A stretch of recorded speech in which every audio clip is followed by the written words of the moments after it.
I've been a controller player my whole life. I know, but some of the first memories I have of gaming are playing Echo the Dolphin off the Sega Genesis on a huge CRT TV with my dad, and fighting with my older brother for time on the family computer to play Adobe Flash games. Pop Tropica, Club Penguin, and tons of mini-clip games really shaped my younger gaming years, but as I grew older, for whatever reason, my interest just shifted. I got super into skateboarding and music and all sorts of other delinquencies and just stopped playing games for a huge chunk of my life. By the time I finally got back into them, I was 18 and felt like I missed out on a whole lot. So I decided to play catch up, and in doing so, I fell into a bit of a rabbit hole, discovering all sorts of classic retro games from the early 90s to the late 2000s, and honestly, it's been so much fun. I've always found pixel art games and early 3D games really cool looking, and so it's been a blast to go back and play them. Throughout this whole time though, I hadn't once played on mouse and keyboard. Controller is just what I'm most comfortable with, so of course that was my weapon of choice. But many of the games I always saw people rave about either played best on mouse and keyboard or only supported mouse and keyboard. So earlier this year, I decided to make the switch, and it's been insane. I feel like a new man. First-person shooters just hit different on mouse and keyboard, and the whole experience for me has really made me see the light. So, enough talking, let's get to the games. I've played so many 2000s games in the last year and come up with a pretty great list I can recommend to you guys. I purposefully left out the super popular games, so don't expect to see Half-Life or Unreal Tournament, but that doesn't mean every game in this list is super obscure either. I'm sure most people watching will recognize or remember playing at least a few of these. I just didn't want to recommend the most popular ones everyone already knows about. Alright, let's get right to it. Starting the list off strong, I'm going with Painkiller from 2004. This game is awesome. It's a horde shooter set in a gothic environment with simple but satisfying gameplay. There's some overarching story about some dude who's stuck in hell or something, but come on. I'm not playing this game for its story, I'm playing it for shoot gun, kill zombie. It's fast paced, the movement feels really fluid and natural, and you don't get jump fatigue. You actually pick up speed after a few consecutive jumps, leading it to feel a little like Quake and Serious Sam had a goth baby. And while these games definitely inspire the developers, Painkiller wears its inspiration on its sleeve and still stands out among the pack. I think a big reason for this too is its atmosphere. The graphics and art direction is amazing, and the level of detail in enemies and environments makes for a really immersive experience. All of the maps have a sense of doom and gloom that really gives Painkiller a unique, gritty feel. And while the levels can be pretty linear, they're far from boring. I mean, it's hard to get bored when you can jump off a skeleton's head with the spinning blade or pin an ogre to a wall with the stake gun. The ragdoll physics will give you a chuckle, and the music is just amazing.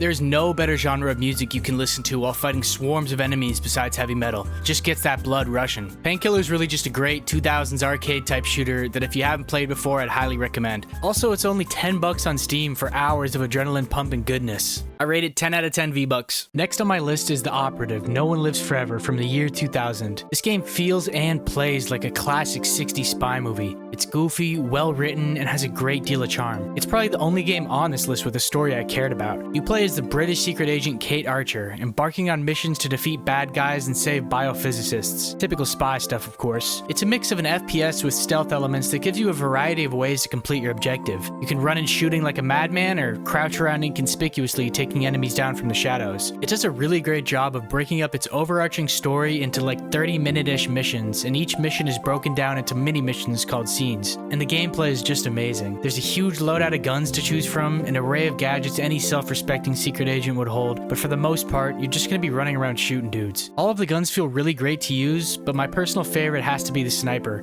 It's just the perfect tool to splatter your enemies across the hotel lobby. While the gameplay is more than adequate, where this game really stands out is its writing and aesthetic.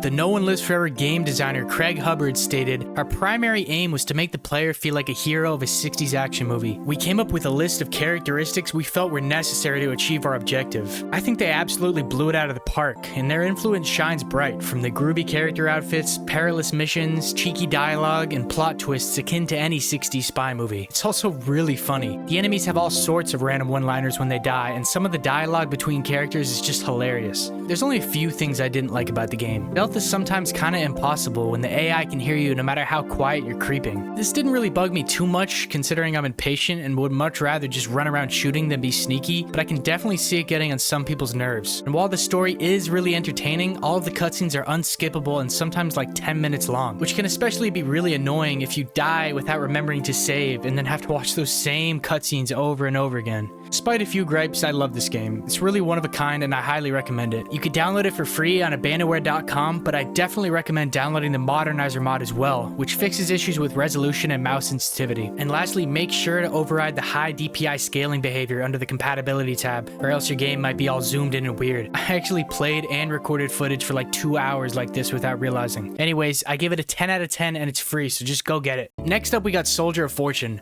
Before Raven Software was stuck with Activision making a new Call of Duty game every year, they actually developed a bunch of really good games. In the 90s, they made the beloved Heretic and Hexen games, and then in the year 2000, they developed Soldier of Fortune, a first-person shooter that licensed its name from the magazine Soldier of Fortune. This war-glorifying, wannabe tough guy magazine was started by a few Vietnam veterans and actually got sued multiple times in the 80s for running gun-for-hire advertisements, leading to the death of multiple people. Pretty not good, and honestly, it feels weird finding that out after playing the game and enjoying it for its gore and violence, but weird magazine aside, the game's pretty great. You play as a mercenary tracking down terrorists and nuclear weapons, with each level taking place in different cities around the world. It starts off with probably the coolest subway level in a video game I've ever played, and as someone who grew up in Brooklyn and took the subway to school every day, it's pretty sick to play an FPS that does such an accurate depiction of a subway station. Raven's ambition for realism in this game was equally praised and criticized at its release. I'll touch on that in a bit, but in many ways, Soldier of Fortune isn't groundbreaking. You get a basic loadout of guns, the storyline is boring, and the whole badass war gun thing never really does it for me. Despite all of this, I still really like this game. It's not every day you get to headshot a pilot out of a helicopter or shotgun foes while riding on top of a train, but what makes this game really stand out for me is its physics. Raven Software used their Ghoul system, a program they created that allowed players to target specific body parts of the enemies. A shotgun will take their head clean off, but shooting their leg with the Desert Eagle causes them to bounce around like a flamingo. This type of targeting system had never really been done before, and for me, it made the game super entertaining. For the rest of the world, however, it caused a pretty massive backlash. Many different countries labeled it as an adult film unsuitable for young children, Germany even going as far as putting it on a list of media harmful for young persons. While it is a gory game, it's kind of funny to look back at games from this era and compare them to how violent they are now. But this was 23 years ago, so I guess it makes sense. Anyways, I don't think this is the best FPS ever, but I can kind of guarantee you'll have a good time playing it. You can pick it up on GOG for 10 bucks, and I recommend downloading the mod called SOF Plus, which allows for some quality of life changes like support for modern screens and even some multiplayer servers. It gets a good old 8 out of 10 V-Bucks from me.